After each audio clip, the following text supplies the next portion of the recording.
আজকের এই টুর্নামেন্ট পরিচালনা কমিটির আহ্বায়ক আমাদের দর্শন ফিরোজানি ইউনিয়ন বিএনপির আহ্বায়ক জনাব এবং আজকের অনুষ্ঠানের সম্মানিত সভাপতি অ্যাডভোকেট রফিকুল ইসলাম খান রফিক ভাইকে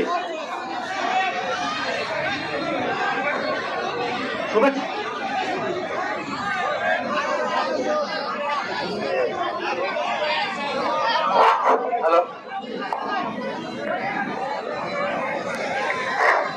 বিসমিল্লাহির রহমানির রহিম।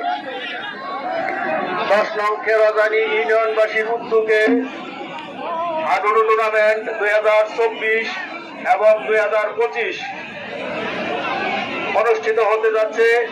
উক্ত হাডুডু খেলার আমাদের মাঝখানে উপস্থিত আছেন ময়মনসিংহ দক্ষিণ জেলা বিএনপির একমাত্র যুগ্ম আহ্বায়ক জনাব আলহাজ জাকির হোসেন বাবু সাহেব, আহ্বায়ক